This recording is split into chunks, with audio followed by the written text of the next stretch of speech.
Hi, I'm Joseph, and this is me before the Spartan Race. I'm Joseph, and this is me after the Spartan Race. Hi, this is Warren. This is me before the Spartan Race. This is me after the Spartan Race. Hi, so it has been a week since the Spartan Race, and I kind of wanted to just sort of add commentary to all the GoPro footage and all the pictures and photographers and stuff, just to sort of add context to everything. Warren and I have ran multiple Spartan races before. We've done the trifecta back in 2019, so we figured like a sprint was going to be no big deal. The issue is that it thunderstormed the night before and the morning of the Spartan Race. And then during the Spartan Race itself, it was, you know, constantly drizzling here and there. Sometimes it did downpour, as you're going to see in some of the footage. So it definitely made a lot of the obstacles not only difficult, but just straight up dangerous. So we're going to get into it. So we pulled in. When we pulled in, it was actually really nice. There wasn't a whole lot of bad weather. In fact, we brought rain gear with us just to prepare for it, and we didn't even need it. Like, we saw that no one else was wearing it. People were going out shirtless. People were going out with tank tops, so we were fine. This is always really fun to see. There is a very real possibility that you may die or be catastrophically injured. We didn't actually start yet. I just wanted to take footage of the start. You see the little start sort of archway there. When we ran Spartan races before you get to the starting line, you have to climb over 2 walls. This was different because you had to do a barbed wire crawl. And so this is us starting. I think our heat started at 11:30, officially started at 11:30, but we just came on the 11:15. No one was really checking anyway. So we got in around 11:15. Actually feels pretty good. Yeah. It was crazy humid, but the mud felt really, really good. Nothing too crazy here. Again, we have not started the race proper yet. This is just the sort of lead up into the starting line. Okay, and then here, now that we get to the end of this sort of mini barbed wire crawl, we get to this wall. I don't know how tall it is. If I had to guess, maybe 3 feet, 4 feet. You just have to climb over it. Again, we have not started the race yet. You can see the starting line in the distance. We have not started yet.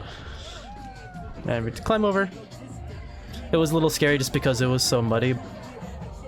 And so once you do those first 2 mini obstacles, you're sort of in this waiting area. There's Warren. And the MC sort of hypes everyone up. This is clean again, you're doing 50. Tell him, you think it's hard? She's surpassed. No, keep going, you've done 0. And then before they start every Spartan race, there's this sort of chant that that the MC makes everyone do. What is your profession? Aru, all together now. What is your profession? Showtime, let's go. We're my Giants and Steelers fans. And then we're officially off. Ew, what? Don't choke. Let's go Giants, let's go Bills, thank you.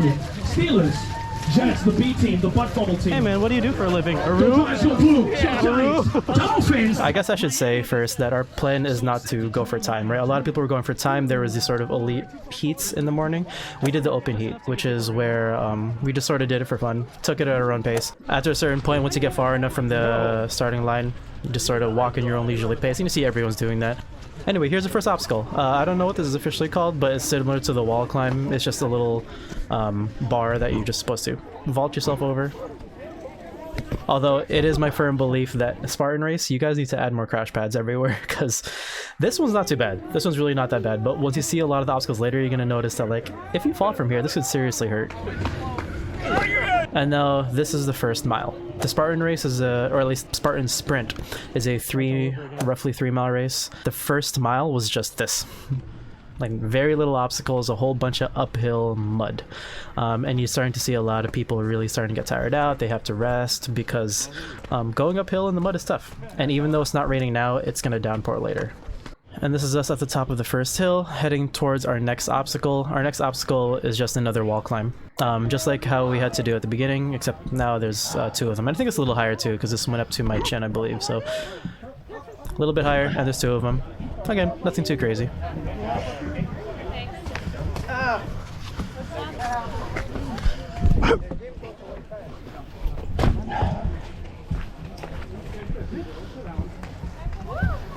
After that, more uphill hiking in the mud. A whole bunch, and you see people really just starting to feel it. And then we get off the trail itself, and then we had to go into the forest, and the forest was where it was even muddier, to the point where you had to wait for the person in front of you to fully finish their climb, just because if they slipped and you were too close to them, they were falling on you, they were taking you with them. So you had to give them some room. and just resting. I know it doesn't look too difficult, but when you feel the mud, it is. Also, you can start to see the rain coming down now. This is our mile 1 mark. This tells us that we have hit the first mile of the trek. Again, it's about roughly 3 miles. And then we see this little loop section where we see the Hercules hoist in the background, but we're not doing that yet. We actually have to loop behind it. So we get a water break, and then we do this, which is just a cargo net climb. The people on the opposite side of the cargo net are just close enough where if they like put their weight or go at a weird angle, they can kick you.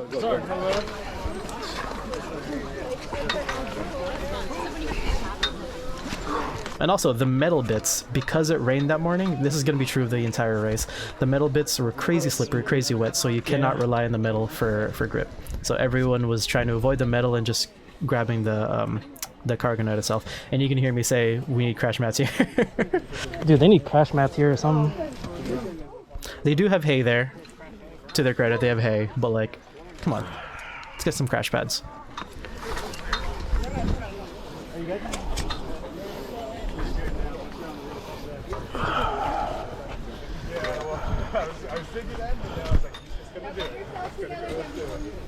Okay, and then here's the Atlas carry.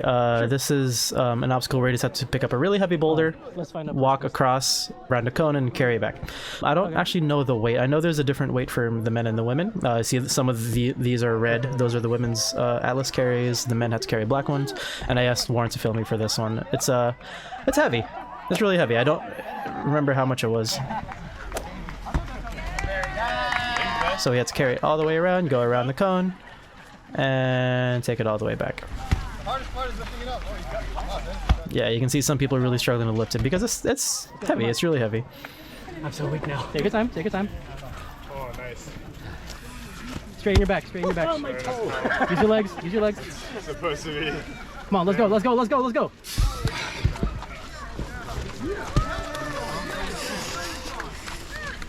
That's how you do it? Easy, easy. Come on. Halfway. Where's the fucking cone? I don't have a fucking cone. Let's go. Alright, moving on to the next obstacle. Just a lot more hiking. Oh, this is the javelin throw. We understand that we're in the open here, so not a lot of people knew the rules, but I believe you're only allowed 1 try. And a lot of people did multiple tries, which is why there's such a bottleneck here. It's wedged. Hey, partner! I don't think there's anybody. You got the win for everybody in the line. Didn't get bullseye, not at all, but I did stick it in the hay.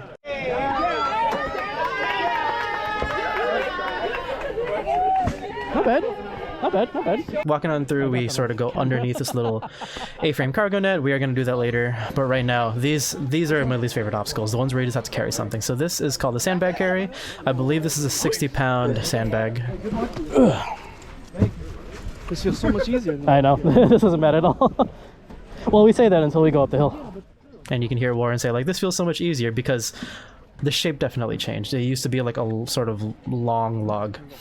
But anyway, so I had to carry this heavy sandbag down a hill and then back up a hill. The sandbag itself is really not that heavy. It's the fact that we had to go down and up a muddy hill. And you really see everyone super taking their time because if you fall, you're going to get crushed by the sandbag. And then this is the little bend where we ended the downhill and we had to go back uphill. Okay. Anyway, I finished, and then I went a little bit ahead of Warren so I could film Warren throwing his back end. And that's the sandbag carry. This is the Hercules hoist, and I broke the rules here, and I feel really bad. So, the Hercules hoist is basically just pulley rope, and you gotta carry this really heavy sandbag up. But I forgot the rule. Once it gets all the way up, you're supposed to let it down gently.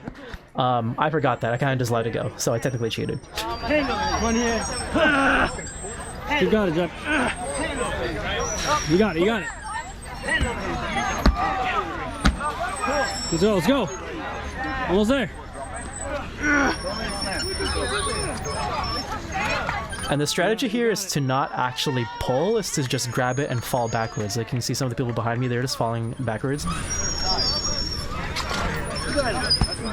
And I get it to the top, and then here's where I break the rules. That's it, yeah. Okay, yeah, you're good. Slow, slow. No, let it. Okay. Oh, did I say no drop? Yes. Oh, my fault.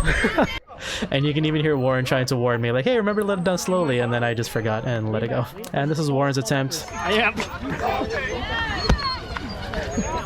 Yeah, there you go. Come on. Come on. Pull. Come on. Let's go. Let's go. Good. Come on. Keep it going. Just like that. Just like that. Don't forget to breathe.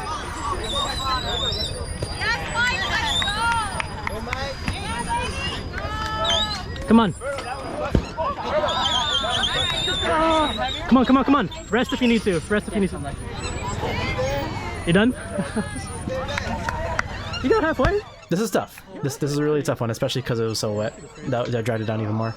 And then this is the A-frame. This is where I started to feel really bad about people that are going for time, because this was a crazy bottleneck. It's not a hard obstacle at all, but you know, if you slip, if you don't watch your footing, you can your leg could fall through one of these holes. So you really have to take your time. Really bad bottleneck. Not hard at all. Just you have to sort of go slow and take your time. God, what do I grab onto? Grab the rope so more tension. You got it, you got it. Turn your leg.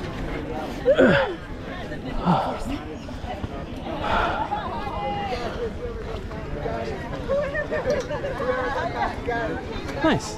Okay.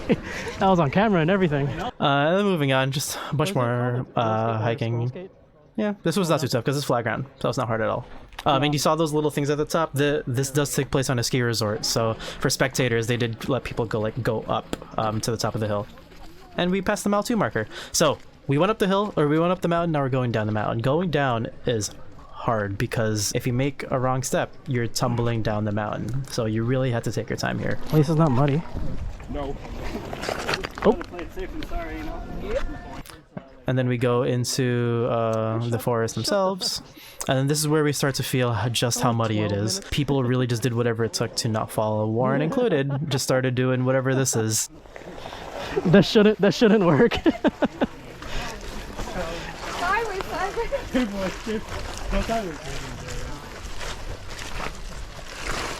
Oops. You okay? So everyone was falling.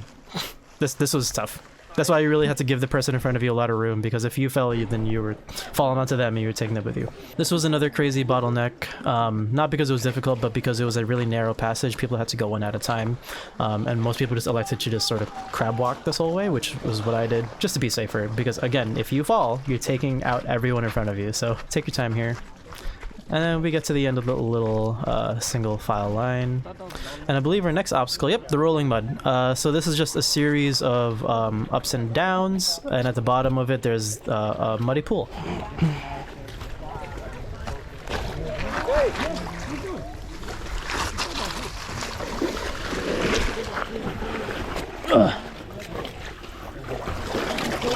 And then this is where you see just how many of these are. So it's just constant up and down, constant up and down. Again, rolling mud, not a hard obstacle at all. Just sort of take your time with it. This next part can be tough. I actually don't know what this is called, but it's just you pull on this rope, but they do this after the rolling mud because they know you're wet. So they know that your feet are going to be slipping on the little metal panel. But as long as you have the pull strength on the rope, you'll be fine. And because the other side is just a ladder.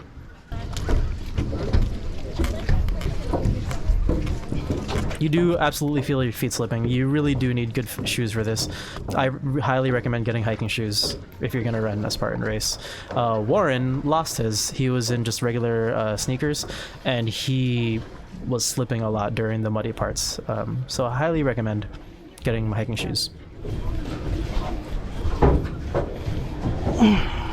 And then this is the bucket carry. This is our least favorite obstacle. Every time we do a Spartan race, this is the one that we look forward to the least. The bucket carry is kind of like the sandbag in that you just have to carry a heavy object around a loop. Only difference is that the sandbag is kind of soft because it's made of sand. This is a bucket carry full of rocks.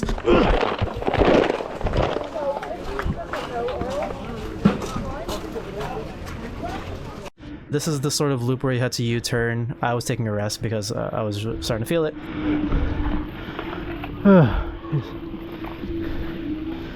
And then this is where I got this chance to finish the next part. You can see in the distance right here is the photographer. So the Spartan Race does have photographers set up at certain stations. And as part of your admission to entry, they take pictures for you, like professional, high quality pictures. So I pose for this photographer real quick, and then I keep on moving. And then I turn around for Warren, and he also posed for his. And this is the end of the bucket carry. If you noticed, for a lot of these obstacles, they're just different colors. There are the black buckets and the red buckets. When we did the Atlas carry, there are the black Atlas carries and the red Atlas carries. That's to sort of delineate who carries what. The men are supposed to carry the black ones and the women are supposed to carry the red ones.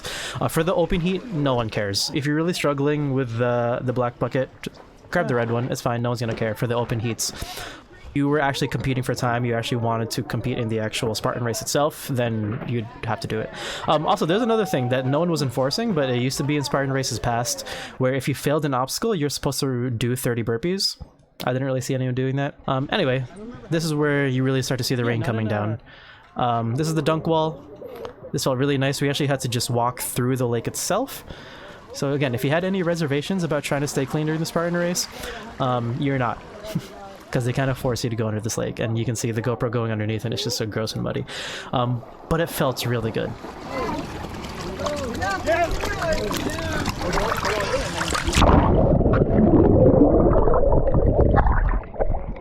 Oh, there's only one. I thought there was going to be a couple. Very nice. Yeah, it feels really nice, actually. But yeah, you really start to see the rain just start coming down. Which is tough because we haven't done a lot of the hanging obstacles yet, and the hanging obstacles were crazy wet by the time we got to them. Yeah. At the end of this lake, there's a photographer, but she didn't take a picture of us. You can see me like taking my time here because I thought she was going to take a picture of us, and then as soon as I walk past her, that's when she gets her camera back up. And she was taking pictures of other people, and we were in the background, in the blurry background and the blurry foreground, so she didn't actually take a picture of us. Moving on, you can really see just how much is downpouring now. And this is the Z-wall. You'd think that the rain would make it harder, and it did, it absolutely did, but these grips are wood. So you have a lot more grip on them than like metal grips. I did get like a POV, but because the GoPro was facing forward instead of like a true POV where my hands were, you kind of just see through the obstacle. But yeah, you can see what people are doing. There's like these bricks sort of sticking out of it, and you just have to sort of walk through. And you have to hit the bell at the end.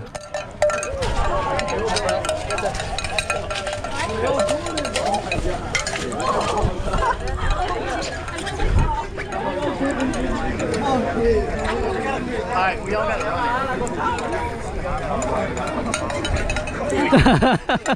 Attaboy. Okay, this was the best part of it being wet, because usually during the downhills, you have to take your time. This part, we just saw everyone sliding, and then we just slid. I want to record. Right, sure.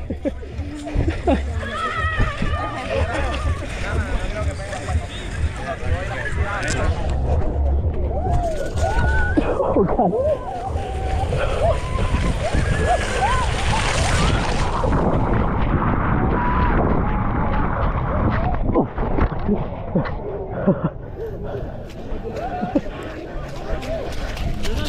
That was really fun. That was really fun. That's definitely not how we're supposed to do it, but whatever. Definitely shaved off a lot of time, and here's just another angle of just how fast some people were sliding down. Next obstacle, rope climb. This is where you start to test your upper body strength a little bit.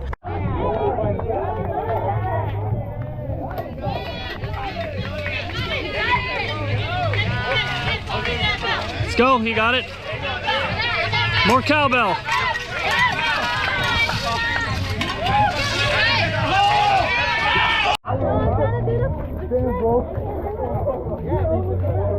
There you go, come on.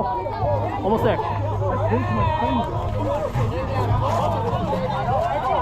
Nice. Slowly, slowly. I'm not gonna lie, bro, I couldn't do it. Your knee okay? Yeah. Okay, the monkey bars. I'm gonna pause it right here so I can talk a little bit. The monkey bars, like I said earlier, it thunderstormed all morning, and by the time we got to this obstacle, it was still raining. So metal monkey bars in the rain was impossible, right? bunch of people were falling, and this is where I said earlier that Spartan Race, you guys need crash pads. Like, you guys need something to break people's fall, because we actually saw a woman fall and get hurt. So she slipped on one of the earlier monkey bars and she fell like right on her upper shoulder. Everyone gasped. I heard someone scream, and when people went to go check on her, she was like, I can't breathe, I can't breathe. She just got winded. In the moment she was fine. I don't know long term if she's okay, but that happened. And so Warren and I saw that happen, and we both looked at each other and we're like, we're spotting each other. Like, you're gonna go first and I'm gonna spot you just in case you fall so I can catch you, and then I'm gonna go and you're gonna spot me. As you can see, no one's really making it to the end.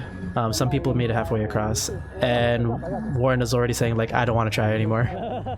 So I saw how wet the bars were, so I figured, you know, I'm gonna try. Let me at least touch the first bar, but there's no way I'm gonna actually make it across. So I didn't turn my GoPro on because I didn't think I was gonna make it. Turns out I actually made it, but I didn't turn the GoPro on, so I don't have footage of that. However, you do see that there's a photographer at the end, so he was able to snap a picture of me on it, and he also got this very unflattering picture of me, so I was a little tight about that. And then moving on, we have the actual barbed wire crawl. Right at the beginning, before we actually started, we had the sort of mini one. This is the actual one, and this is long, right? This is not hard, it's not difficult, it's just really long and tedious, right? And your quads are on fire because you're constantly squatting, right? You're constantly trying to get underneath these barbed wires, but you don't want to stay there for too long, so you stand up and then you go back down and you get back up, and it's just constant squats. So your quads are just absolutely burning. I didn't record anything in the middle because it's all the same. This is me at the very end. I make it all the way to the end. You see just how muddy everything is, and there is a photographer at the top who was able to snap pictures of me. For some reason, the photographer got pictures of me but didn't get pictures of Warren.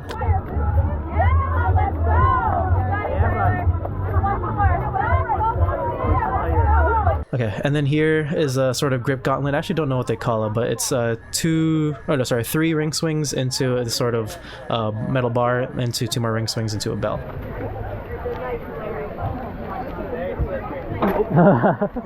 So I actually did this twice. What you're watching right now is my second run because I forgot to record my first run, but I did make it across. This metal bar was tough. You see my hand slip on it right there. I tried to get far on it, but it sort of slips all the way back.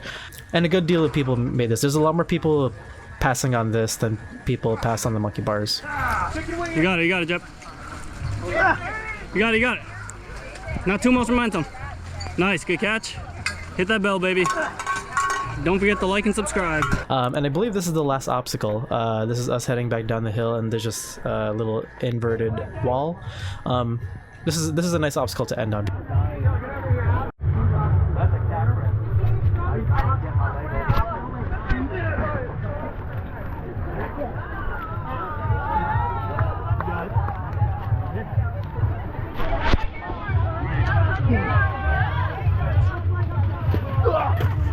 And actually, I don't even think I took a POV of me going, just because it's pretty bare bones. And that's the last obstacle, and then you can sort of see us heading down to the finish line, and here we're at the finish line. Normally how Spartan races end is there's a like a pit of fire they're supposed to jump over and take a picture of you, but because it was so wet, there was no fire pit. Yeah, there's a guy at the end handing out these medals that I have right here. So they have this one medal normally, and then this trifecta medal, because if you do all 3 kinds of races in 1 year, that's called the trifecta, so you can combine all 3 pieces to make that. And I have one over there. And actually, let me get mine real quick. So this is my trifecta plaque from 2019. 3-mile sprint, the 8-mile super, and the 13-mile beast. They give you the regular medal, and then they give you the 3rd piece, so that if you run the other 2 races, you can sort of combine it into this. And right at the very end, there's one final photographer that sort of just takes pictures of you and your group, just so you can pose with your medal and all that stuff. And that's it. And that was the end of the Spartan race. All the footage after this point is just all the stuff after, right? So the cleanup, people claiming bracelets. They do give you food. You see Warren and I get really confused here because they usually give us bananas. Bananas look weird. Oh, wait, what? Those aren't bananas. Yeah, so this is the shirt for the Spartan 5K. Turn around. You turn around. Nice. And now we're gonna go back to Spartan race footage because Warren and I talked for a little bit about sort of immediate thoughts. All right, So we're back in the car. We just finished the Spartan race. All in all, it wasn't that bad. What was really tough was the weather, because it thunderstormed last night, thunderstormed this morning, and then while we were going, it was like raining. Monkey bars were pretty much impossible. The hiking part was all muddy. We saw someone like fall real bad. Yeah, overall it was pretty easy. The first mile was dreadful because it was just steep hill. It was a very, very steep hike. But Yeah. Otherwise, yeah, the weather overall wasn't actually terrible. It was not too hot. It was just rainy here and there. But I didn't have good grippy shoes, so my grippers were not gripping. What? What?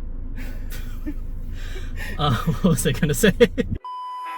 Alright guys, so I hope you found this video informative. Hopefully it'll give you a little bit of motivation to tackle your own Spartan race. Highly recommend it. It is really fun. If you get a good group going, it's a really great community to be part of. Just be careful. Get a good group going. Even if you want to go solo, there's a lot of people that go solo and they make friends there just because the community is so vibrant. And now I'd love to hear from you guys. Have you ever done a Spartan race before, or any other OCR obstacle course race? If you have, let me know which ones that you have done. If you haven't, let me know if you're planning on doing one. Alright guys, have a lovely rest of your day, and I'll see you on the next one. Hi, I'm Warren. Can't wait to wear it before the Spartan Race. Do it again because it's kind of loud. Hi, this is Hi, this is Warren. This is watching Disney Channel. Stupid. Now I have to edit that in.